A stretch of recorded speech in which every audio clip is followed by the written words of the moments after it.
1장 두 가지 각성 경험 1975년 9월 나는 당시에 가르치던 칼빈 대학의 지시로 남아프리카 공화국 포체포스트룸 대학교가 주최한 국제학술 대회에 참석했다. 그 대학교는 요하네스버그에서 차로 1시간쯤 떨어진 작은 도시 포체포스트룸에 소재하고 있었다. 당시에 그 학교는 분명하고 세심하게 아프리카너 전통에 서 있었다. 아프리카너가 아닌 백인들도 학생으로 입학이 허용되었지만 소위 흑인과 유색인은 그렇지 못했다. 이것이 내가 남반구에 발을 디딘 최초의 일이었다. 학술대회에서 논문을 발표한 대부분의 남아공 학자들은 아프리카너였다. 하지만 흑인과 유색인도 들어있었다. 그 외에도 아프리카의 다른 지역에서 온 학자들, 네덜란드에서 온 상당한 규모의 대표단, 북미에서 온 여러 학자들, 그리고 아시아 국가에서 온 소수의 학자들도 있었다. 비록 그 학회가 남아공의 아파르트헤이트 체제를 다룬 것은 아니었지만 1975년은 남아공에서 혁명이 일어나기 훨씬 전이었다. 아파르트헤이트는 커피 시간과 식사 시간의 대화의 지배적 주제였고 지속적으로 대회 안으로 들어오려 했다. 결국 그렇게 되고 말았다. 처음에는 대회 일정에 있던 한 세션에서 그랬고 다음에는 급하게 소집된 예정에도 없던 세션에서 그랬다. 그 예정에 없던 세션에서 벌어진 토론은 내가 그때까지 경험한 그 어떤 것보다 뜨거웠다. 네덜란드인들은 남아공에 대해 잘 알고 있었으며 아파르트헤이트에 대해 단단히 화가 나 있었다. 마침내 그들은 아프리카너들을 향해 분노를 폭발했다. 반대로 아파르트헤이트를 옹호한 아프리카너들은 네덜란드인들에게 화를 냈다. 이후에 나는 아프리카너들이 아파르트헤이트 반대자들에게 그들이 잘못된 정보를 갖고 있다는 식으로 말하면서 비난을 모면하려 한다는 사실을 알게 되었다. 하지만 그들은 네덜란드인들이 잘못된 정보를 갖고 있다고 비난할 수 없었다. 그래서 그들은 네덜란드인들이 자기들만 옳은 척한다고 비판했다. 결국 남아공 출신의 흑인과 유색인 학자들이 분노보다 상처의 목소리로 말하기 시작했다. 그들은 매일 그들에게 쏟아지는 치욕, 그리고 그들이 모욕당하는 여러 방식을 묘사했다. 그들은 자기 집으로 쫓겨나서 반투스탄, 남아공의 반자치 흑인 구역으로 1993년에 폐지되었다. 반투스탄으로 내몰린 상황에 대해 말했다. 그들은 거대한 열정으로 정의를 외쳤다. 나는 이런 정의를 향한 외침에 깊은 감동을 받았을 뿐 아니라 내가 하나님께 소명을 받았다고 확신했다. 나는 하늘에서 어떤 음성을 들은 것이 아니다. 하나님이 흑인과 유색인들의 연설을 통해 내게 말씀하신 것이다. 하나님께 충성한다면 나는 그런 불의의 희생자들을 위해 적절한 방식으로 목소리를 높여야 했다. 남아공에 있는 동안 나는 남아공의 반테러법에 대해서도 알게 되었다. 이 법에 따라서 경찰이 어떤 사람을 90일 동안 구금할 수 있었다. 영장도 청구하지 않은 채 그 사람이 어디에 있는지 아무에게도 알려주지 않고 변호사와 접촉할 기회도 주지 않으며 경찰이 원한다면 90일의 구금 기간을 갱신할 수도 있었다. 남아공에 가기 전 나는 아파르트헤이트에 대한 CF 베이어스 노대의 영웅적 저항에 대해 알고 있었다. 노대는 저명한 아프리카너 집안 출신이었다. 내게 양심이 있다면 남아공에 있는 동안 나는 노대를 만나야 했다. 그래서 학회가 끝난 후 캐나다에서 온 제럴드 반데 잔데와 함께 나는 프리토리아에 있는 우리 호텔에서 노대와 인터뷰할 수 있는 자리를 가졌다. 인터뷰 이틀 전 노대의 중요한 동지 중 한 명이 반테러법에 따라 체포되었다. 그래서 노대는 자신의 스태프를 재구성하고 그 동지가 어디에 붙잡혀 있는지를 알아내느라 그 약속을 취소할 수밖에 없었다. 그런 식의 체포가 벌어지는 사회에 의해 마음의 깊은 상처를 받고 화가 난 나는 그날 밤 이 대회에 참석하러 말라위에서 온 한 교수와 함께 프리토리아 거리를 걸었다. 약 30분 뒤 나는 내 동료가 별다른 반응 없이 모든 것을 그대로 받아들이고 있다는 사실을 감지했다. 나는 이렇게 화가 나는데 어떻게 그렇게 침착할 수 있느냐고 동료에게 물었다. 나는 그의 대답을 결코 잊지 못할 것이다. 나는 매일같이 이런 종류의 일을 당하며 살고 있습니다.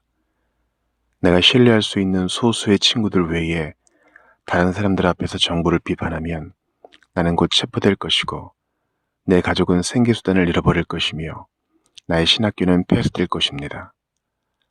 보복을 두려워하지 않고 공적으로 내 정부를 마음껏 비판할 수 있는 나라에서 산다는 것이 얼마나 큰 특권인지 나는 어느 때보다도 생생하게 깨달았다. 귀국하는 길에 나는 남아공의 상황과 역사적 기원에 대한 책을 한 보따리 사와서 열심히 읽었다. 나는 일반적인 정의에 대해, 특히 남아공의 불의에 대해 생각하고 말하고 글을 쓰기 시작했다. 나는 여러 차례 남아공을 방문했으며 옛 정권의 많은 반대자들, 흑인, 유색인, 백인과 친구가 되었다. 이들 중에서 앨런 부삭이 나의 절친한 벗이 되었고 여러 해 동안 좋을 때나 힘들 때나 그렇게 남았다. 1978년 5월 나는 시카고 서부에서 열린 팔레스타인의 권리에 관한 학술대회에 참석했다. 나는 왜 초대되었는지 몰랐고 왜 참석했는지도 스스로 이해하지 못했다. 그 대회는 팔레스타인 인권운동이란 단체가 후원했다. 약 150명의 팔레스타인인들이 참석했으며 대부분이 기독교인들이었다. 그들은 격렬한 언어로 자신들의 한을 토로했다. 하지만 그 표현이 너무 과격해서 대부분의 미국인들은 감당하지 못했다. 그들은 자신들이 거의 매일 당하는 모욕에 대해 설명했다. 자기 조상들의 땅과 과수원들이 어떻게 강탈당하고 유대인 정착자들의 자리 마련을 위해 그들이 어떻게 집에서 추방당하고 집이 불도저로 허물어졌는지 말했다. 그들은 집단적 처벌과 그들이 매일 모욕당하는 여러 방식에 대해서도 말했다. 그들은 정의에 대한 거대한 열정으로 부르짖었고 나는 그것에 깊은 감동을 받았다. 그리고 또다시 이렇게 부당한 대접을 받는 사람들을 위해 내가 일체의 적절한 방식으로 목소리를 높여야 한다는 하나님의 소명을 받았다. 당시에 미 국무부는 팔레스타인 해방기구의 유엔 대표 테르치 대사가 그 대회에 참석하는 것을 허락했다. 그가 이야기할 때 5명 이상의 사람들이 주변에 없어야 한다는 조건 하에서 말이다.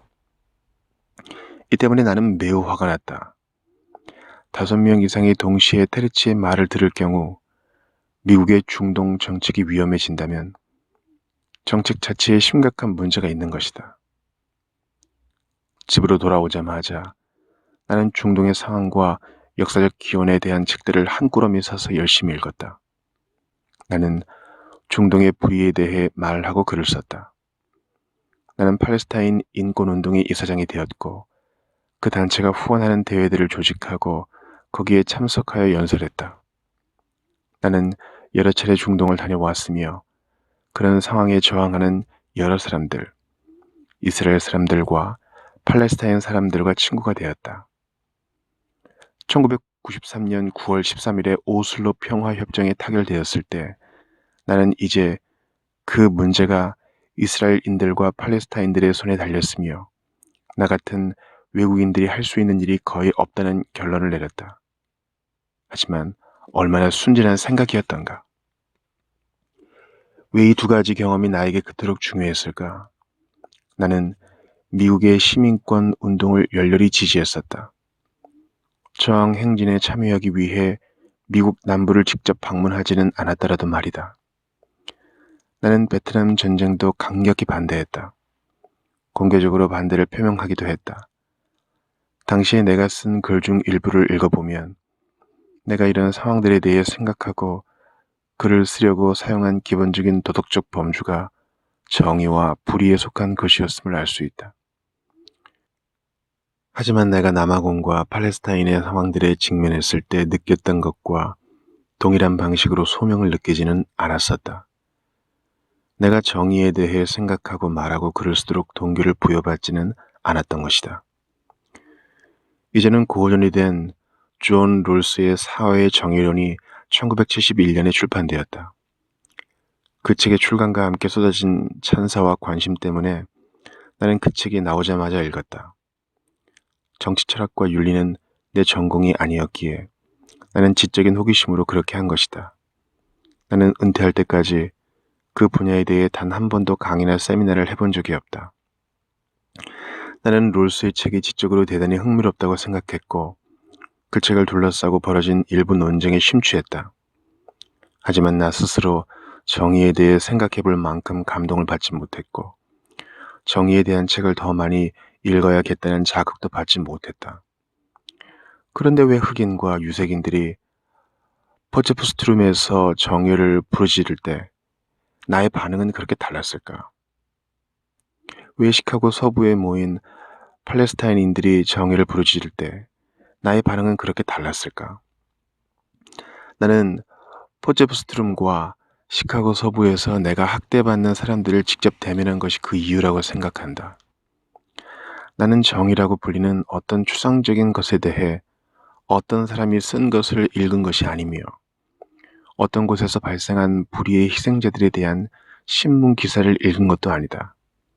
나는 살아있는 사람들이 어떻게 자신과 가족들, 그리고 친구들이 조직적으로 학대와 모욕을 당했는지와 관련한 그들의 이야기를 직접 들었다. 그들이 자신의 이야기를 들려줄 때 나의 시선은 그들의 얼굴에 고정되었고 그들의 눈을 똑바로 쳐다보았으며 그들의 이야기를 흡수했다. 그전에는 이런 종류의 일이 나에게 벌어지지 않았다. 내가 개인적으로 알고 있던 불의는 주로 에피소드였다. 이 사람들은 자기 삶에서 벌어진 에피소드를 말한 것이 아니었다. 그들은 존재의 일상적 상황을 묘사한 것이다. 그렇게 학대받는 사람들이 내게 왔다. 나는 그런 사람들을 찾아 나선 적이 한 번도 없었는데 말이다. 내가 포체프스트룸에 갔을 때 나는 기독교 고등교육에 대해 유쾌한 토론을 기대했다. 내가 팔레스타인의 권리에 대한 학술대회에 참석했을 때 내가 무슨 기대를 했는지 잘 모르겠다. 하지만 내가 정의를 부르짖는 150명의 팔레스타인인들을 만나리라고는 전혀 예상하지 못했다. 두 경우 모두 나는 압도당하고 말았다. 조직적으로 학대받는 사람들의 얼굴을 직접 보고 그들의 목소리를 직접 들은 것에 자극을 받아 나는 정의에 대해 생각하고 글을 쓰고 말하게 되었다. 그때부터 그런 생각, 지필, 발언의 형태가 갖추어지기 시작했다. 사회 정의론에서 롤스는 학대받은 사람들로 시작하지 않았다. 대신 그는 정치적, 윤리적 이론에서 다양한 문제들로 시작했다. 롤스의 책에 자극을 받은 엄청난 분량의 저서들도 마찬가지였다. 그것은 교수들이 지적으로 흥미롭다고 생각한 문제들에 대해 교수들이 교수들을 위해 쓴 것이다. 나도 역시 교수였다. 다름 아닌 철학 교수. 1975년에 포체프스트룸과 1978년에 시카고 서부에서 경험한 것에 의해 나는 정의를 생각할 때 학대받은 사람들에서 시작하게 되었다. 그 학술대회에서 나는 아프리카너들이 아파르트헤이트를 옹호하며 흑인과 유색인들의 반응하는 모습을 보고 깜짝 놀랐다. 그들은 불의에 대해 문제를 제기하지 않았다. 그렇다고 그런 비난을 인정하거나 불의를 바로잡으려는 사람들의 투쟁에 동참하겠다는 결심도 하지 않았다. 그들은 정의가 적합한 범주가 아니라고 주장했다. 남아공이 무질서의 위협하에 있었기 때문에 질서와 무질서가 적합한 범주였다. 아파르트헤이트의 전체적 상황에 대해 그들은 지배하는 아프리카너들의 입장에서 이것이 선한 의지의 발로라고 주장했다. 그들의 설명에 따르면 남아공에는 10에서 11개의 다른 민족들이 존재한다. 아파르트헤이트 체제는 이런 민족들이 각각의 고유한 정체성을 발견한다는 이상에서 영감을 얻은 것이다. 정말 그렇게 되려면 그들은 서로 뒤엉켜 사는 것이 아니라 각각 떨어져 살아야 한다. 그래서 아파르트헤이트다. 여기에 어떤 사람은 자신의 개인적 선행에 대한 이야기를 덧붙였다. 그들은 자기 아이들이 자란 후 뒷마당에서 살고 있는 흑인 가족에게 옷을 주었으며 크리스마스에는 그 가족에게 방울도 주었다. 북미의 내 동료 몇 사람은 이런 이야기에 회의적이었지만 나는 그렇지 않았다. 간단히 말해 그 아프리카너들은 스스로를 자유로운 사람들로 소개했다. 그들은 자신들의 호의를 인정받지 못하고 어떤 감사의 말도 듣지 못한 것에 불만을 토로했다. 왜 우리는 서로 사랑할 수 없느냐고. 그들 중 한 사람이 흑인과 유색인들에게 애처로이 물었다. 왜 당신은 우리를 비난만 하는가? 그리고 그들은 아파르트헤이트를 비판하는 사람들이 그런 프로젝트를 가동시킨 환상적이고 유익한 이상은 무시한다고 불평했다. 비판자들은 그 이상을 실현할 때 경험하는 어려움에만 주목했다는 것이다. 내가 전에는 본 적이 없지만 이제 내 눈으로 직접 본 것은 호의가 억압의 도구로 사용되는 것이다. 물론 그것은 자기중심적 호의였다. 정의란 불이란 관점에서 그 상황에 대해 생각하는 것은 거부하고 오직 질서와 호의란 관점에서 생각하는 것이 아파르트헤이트를 옹호한 아프리카너들에게는 왜 그렇게 중요했을까? 흑인과 유색인이 부당하게 취급받는다고 그들이 인정하면 그들의 질서에 대한 열정과 자기중심적 온정주의적 호의에 제동을 걸어야 하기 때문이다. 그렇게 되면 아파르트헤이트 자체를 거부해야 하기 때문이다. 그것은 그들이 감당할 수 없는 일이었다. 그들은 아파르트헤이트가 가져다 줄 것으로 생각한 위대한 선에 고무되었고 그 상황에서 그들의 지위에 만족했다. 그들은 지배하며 안락하게 살고 있었다. 물론 그들 자신이 상황을 그렇게 만든 것은 아니다. 그들은 단지 지배하며 안락하게 살고 있을 뿐이었다. 온정주의적 호의에 제동을 건다는 것이 정의와 무슨 상관일까? 보다 일반적으로 왜 정의가 문제일까? 왜 선의와 호의만으로 충분하지 않을까? 당시 나에게는 이 질문에 대한 대답이 없었다. 하지만 이제는 답할 수 있다. 우리는 나중에 그 문제들을 다룰 것이다. 그 학회에서 아파르트헤이트를 옹호하며 목소리를 높인 아프리카너들이 왜 나처럼 정의에 대한 울부짖음에 반응하지 못했을까? 나는 정서적으로 감동받았을 뿐 아니라 이렇게 학대받는 사람들을 위해 목소리를 높이라는 하나님의 소명도 받았다. 대신 그 아프리카너들은 정의가 적합한 범주가 아니라고 주장함으로써 대응했다. 그들은 학회에서 내가 직접 대면한 바로 그 흑인과 유색인을 직접 대면했다. 그들은 내가 들은 것과 똑같은 수치와 모욕의 이야기를 똑같은 사람들의 입을 통해 들었다. 그들도 같은 눈들을 보았다. 어쩌면 그들은 그 눈들을 쳐다보지 못했을 것이다. 하지만 그들도 똑같은 얼굴을 보았다. 왜 그들은 자신들의 호의를 제대로 인정받지 못하고 감사하다는 소리도 듣지 못했다는 이유로 마음의 상처를 받았다며 화를 냈을까? 나도 당시에는 이런 질문에 답을 할 수 없었다. 약간의 직감 이상의 것은 없었다. 하지만 이제는 어느 정도 대답할 수 있다. 이 문제도 나중에 다룰 것이다. 2장 암만에서 어느 날 저녁 시카고에서 팔레스타인인들을 만나고 4년이 지난 어느 날 나는 아내 클레어와 함께 중동을 방문해서 레바논, 요르단, 이스라엘, 그리고 점령된 웨스트뱅크를 차례로 들렀다. 우리는 이스라엘과 웨스트뱅크에서 팔레스타인인들, 이스라엘인들과 깊은 대화를 나누었다. 다음의 글은 내가 돌아오자마자 우리의 경험에 대해 쓴 글을 약간 고친 것이다. 일리아 코우리 신부는 팔레스타인계 아랍인이다. 그는 웨스트뱅크에서 태어나고 자랐는데 60대인 듯하다. 그는 성공의 예루살렘 교구 부감독이다.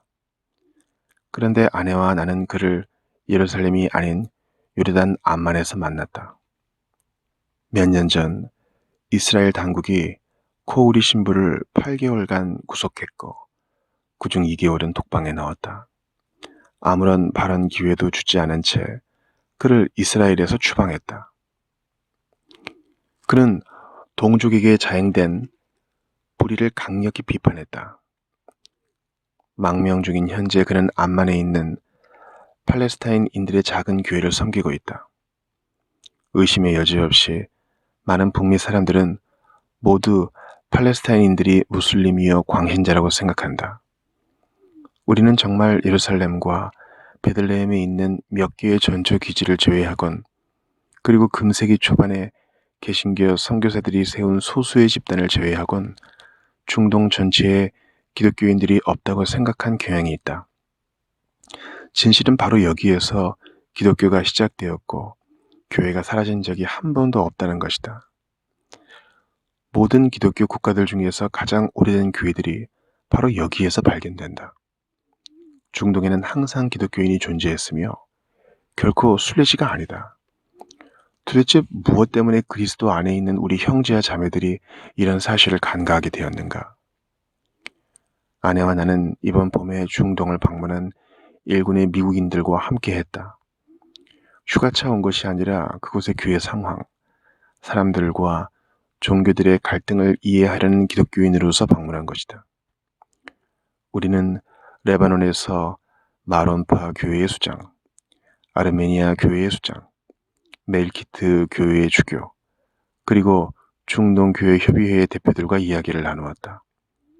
또한 우리는 무슬림들, 레바논 정부, 팔레스타인 해방기구, 구구적인 팔랑해당, 그리고 시리아 민족당의 대표들과 만났다.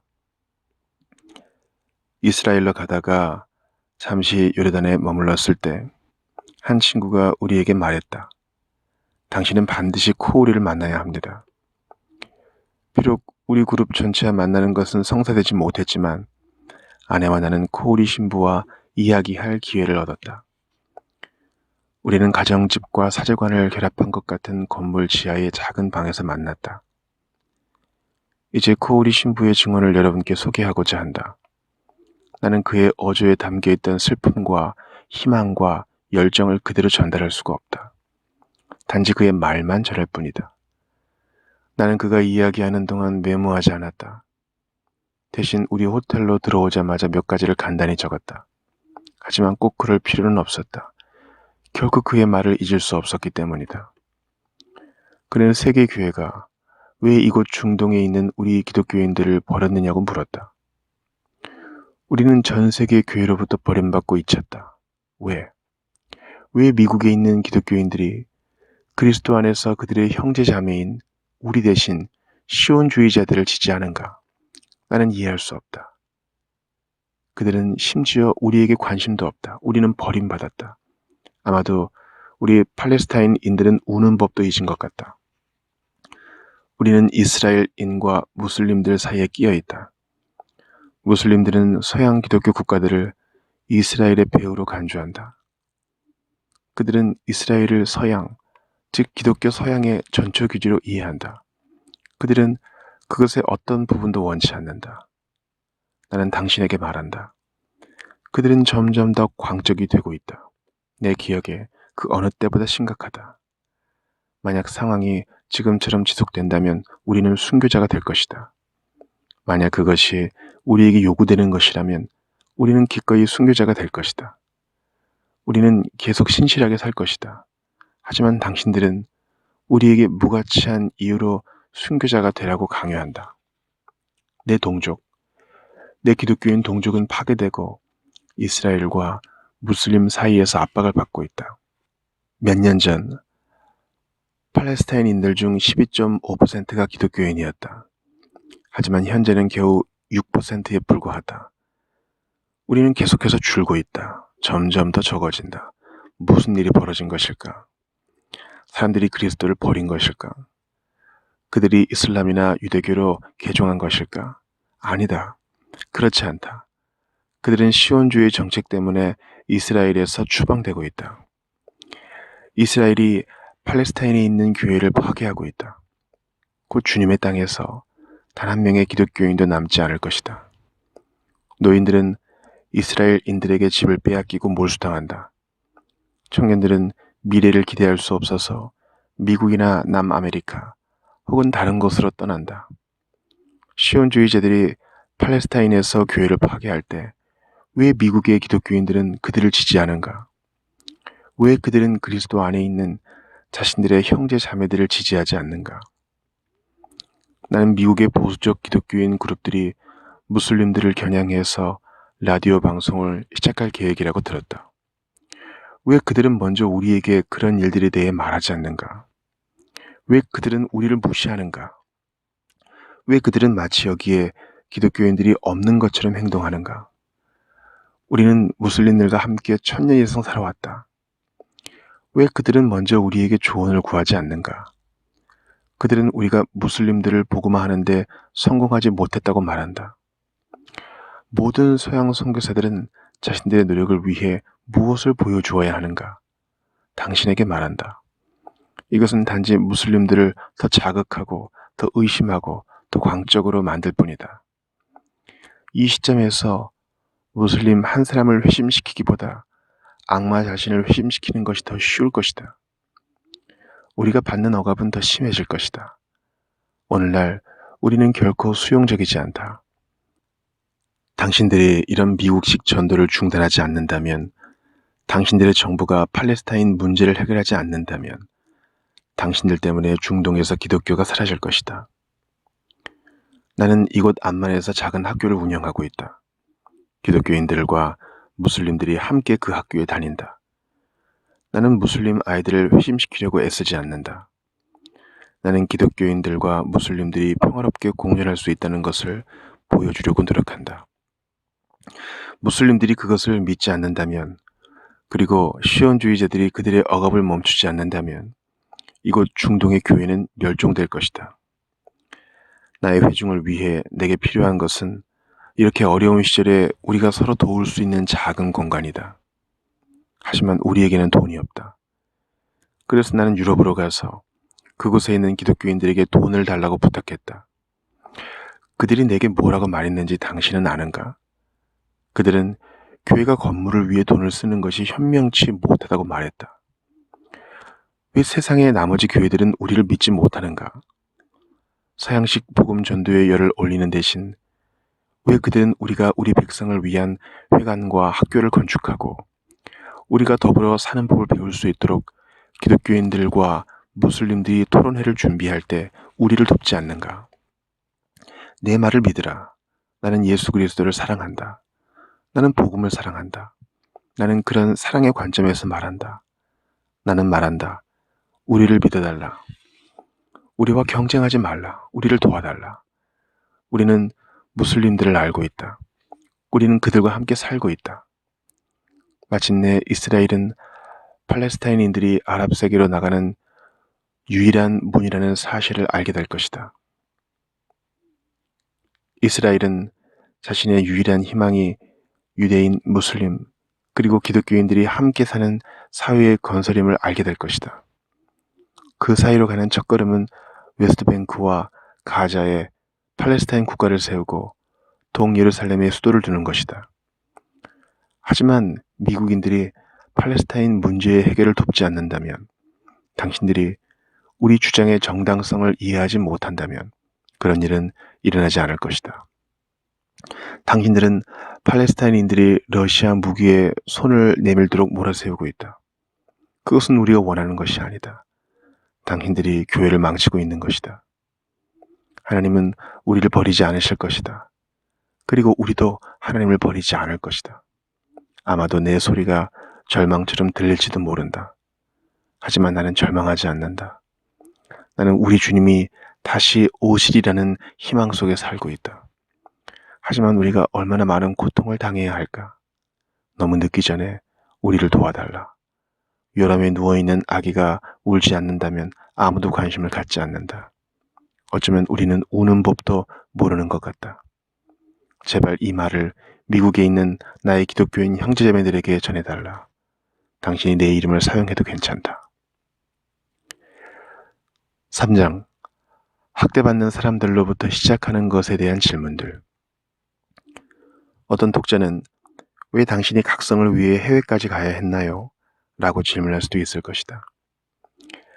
내가 미국에서 시민권 운동을 지지했지만 저항운동에 참여하러 직접 남부에 간 적은 없다고 이미 말했다. 내가 그때 직접 남부에 갔다면 내 나라에서 인종차별의 법과 관행으로 학대받던 사람들의 얼굴을 직접 보고 그들의 말도 들었을 것이다.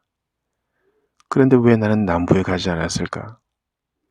좀 더 신랄하게 말하면 왜 나는 내가 자란 미시간주의 그랜드 레피지에서 인종차별을 당하고 다른 형태의 억압으로 학대받던 사람들의 얼굴을 보고 목소리를 듣지 않았을까? 찰스 디킨스의 소설 황폐한 집에는 젤리바의 부인이란 인물이 등장한다. 그녀의 시선이 멀리 떨어진 아프리카의 고통에 고정되어 있어서 그녀는 헐벗고 굶주리고 보살핌을 받지 못하는 자식들의 고통에는 전혀 관심이 없다. 이것이 값싼 자유주의다. 불행히도 안셀 양은 내가 잘 아는 현실 속의 젤리바의 부인이었다. 안셀 양은 잉글랜드 옥스포드 교회의 빅토리아풍의 대저택을 소유하고 있었다. 1956년 가을, 아내와 나는 그녀의 집 2층 방 2개를 빌렸다. 그리고 젊은 이스라엘인 부부가 같은 층에 다른 방 2개를 빌렸다. 그들은 매우 가난해 보였다. 이때 헝가리 혁명이 일어났다. 안셀 양은 하루 종일 책상에 앉아서 세계적 명망가들에게 편지를 썼다. 러시아의 헝가리 침략을 막기 위해 그들에게 무슨 조치를 취하라고 말이다. 그녀는 영국 수상에게도 편지를 썼다. 영국 정부가 그녀에게 헝가리 여행 경비를 지불해준다면 러시아 군인들을 헝가리로 수송하는 기차들 선로 위에 자신이 들어눕겠다고 제안했다. 안셀양의 집 뒤에는 커다란 정원이 있었고 그곳에는 사과나무들이 여러 그루 있었다. 사과들이 익어서 땅에 떨어지기 시작했다. 이스라엘인들은 떨어진 사과 몇 개를 집어 먹어도 괜찮은지 물었다. 안셀양은 그들에게 절대로 정원에 들어가서는 안 된다고 잘라 말했다. 세입자들에게 그 정원은 출입 금지였다. 그녀의 시선은 멀리 떨어진 헝가리의 부리에 고정되어 있어서 세입자들에게 범하는 자신의 잘못은 볼 수 없었다. 이것이 바로 값싼 자유주의다. 나의 경우 멀리 떨어진 남아공과 중동에서 학대받는 사람들의 곤경 때문에 정의와 불의의 문제를 깨달은 것도 값싼 자유주의가 아니었을까? 아프리카노들이 남아공에서 유색인들에게 한 일이나 이스라엘인들이 팔레스타인인들에게 저지른 짓에 대해 비판했다고 한들 나는 아무런 대가도 치르지 않았으므로 그것은 값싼 것이다. 내가 나중에 배웠듯이 자신들의 정부를 비판했던 아프리카노들은 값비싼 대가를 치렀다. 자신들의 정부 정책을 비판한 이스라엘인들도 마찬가지였다. 한 번은 우리 집에서 저녁 식사를 위해 한 아프리카노가 방문했을 때 베이어스 노데란 이름이 나왔다. 잠시 후 그는 매우 강하게 말했다. 베이어스는 반역자입니다. 나의 각성이 국내가 아니라 해외에서 발생한 것은 국내의 조직적 불의를 깨달을 경우 내가 어떤 대가를 치를지도 모른다는 무의식의 작용 때문이었을까? 내 삶에서 벌어진 사태에 대해 나는 변호할 생각이 없다. 단지 서술할 뿐이다. 나는 조직적 불의의 희생자들을 찾아보지 않았다. 아무래도 그랬어야 했지만 그러나 나는 그렇게 하지 않았다. 예상 밖으로 그들이 나를 찾아왔다. 그리고 그들의 울부짖음을 통해 나는 이렇게 학대받는 사람들을 위해 목소리를 높이라고 하나님께서 나를 부르셨다는 사실을 전혀 의심하지 않았다. 내가 그렇게 하지 않은 것은 종교적으로나 도덕적으로 무책임한 것이었으리라. 나에게 더 중요한 일들이 있다고 선언한 것은 무책임한 짓이었다. 내가 그들을 위해 발언하는 것이 그들을 무시하는 행동은 아니었을까? 내가 아프리카너들을 비난한 그 온종주의의 죄를 나 자신이 범한 것은 아니었을까? 이 사람들은 스스로 발언할 수 없었을까? 나는 그들이 그렇게 하도록 격려하지 말았어야 했고, 그들이 그렇게 했을 때 내가 그들을 지지하지 말았어야 했을까? 아니면 어떤 이유로 그들 스스로 발언할 수 없었다면 그들이 그렇게 할 수 있도록 내가 애쓰지 말았어야 했을까? 그들은 자신들을 위해 목소리를 높였다.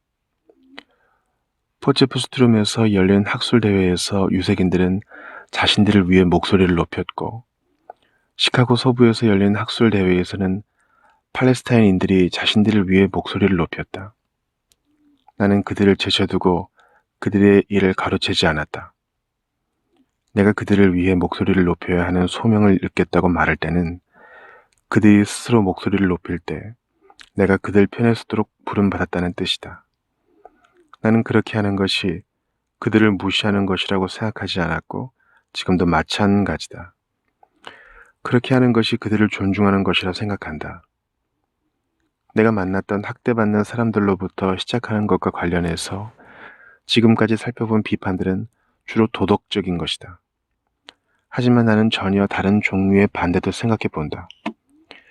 그것은 단지 내가 이렇게 학대받은 사람들로부터 시작하는 것에 관한 것이 아니라 어떤 사람이 학대받는 어떤 사람으로부터 시작하는 것에 대한 반대다.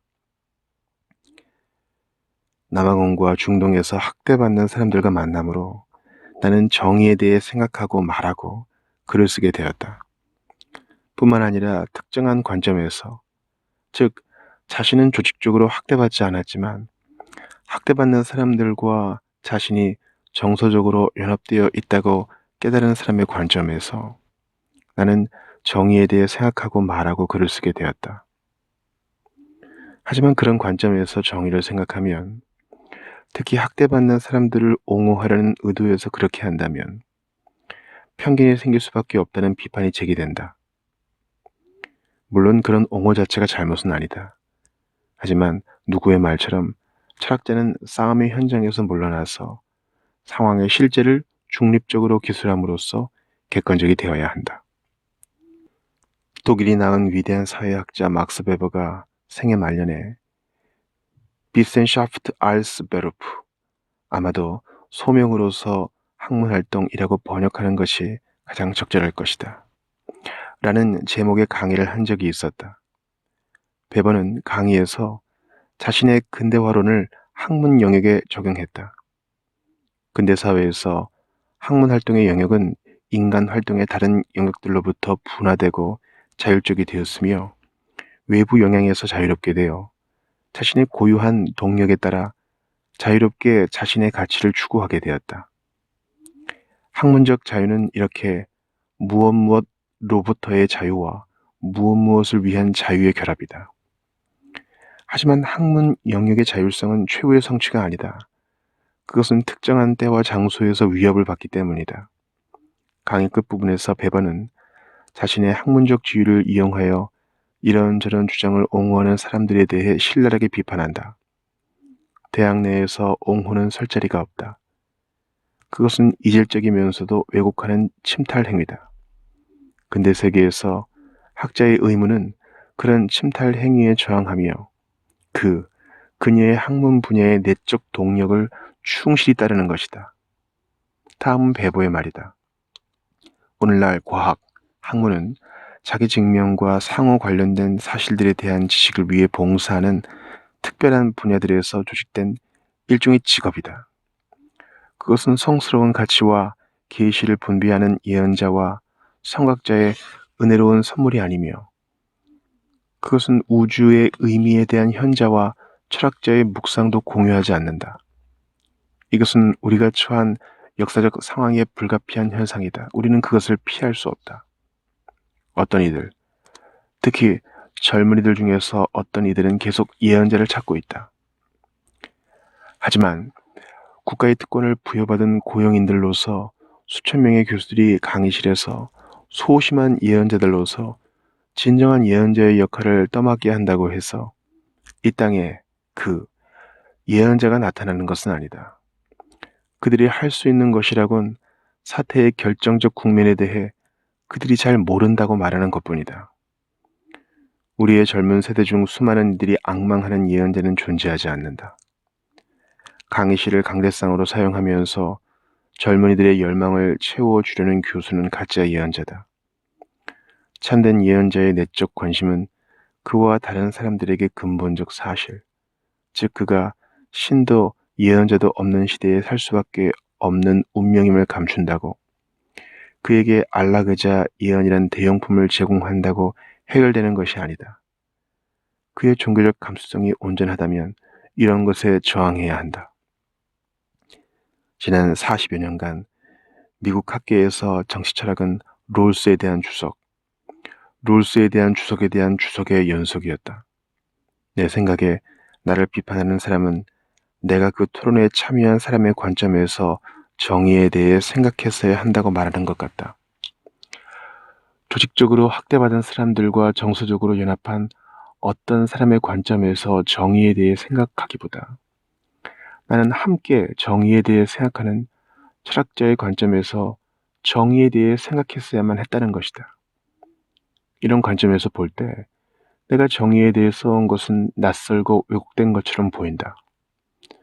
내가 선택하고 강조하는 철학 주제는 정의에 대해 글을 쓰는 다른 철학자들이 선택하고 강조한 것들과 분명히 다르다. 더 심각한 것은 나 자신이 철학자로서 내 능력 밖의 영역, 즉 지성사, 사회학, 신학, 성경 해석에서 헤매고 있다는 사실이다. 나의 대답은 이렇다. 자신이 조직적으로 학대받은 것도 아니요. 학대받는 사람들과 정서적으로 동일시되지도 않는 한 대학 교수의 관점에서 정의에 대해 생각한다는 것은 아무런 관점도 없이 정의에 대해 생각하는 것이 아니다. 그것은 바로 그런 관점에서 정의에 대해 생각하는 것이다.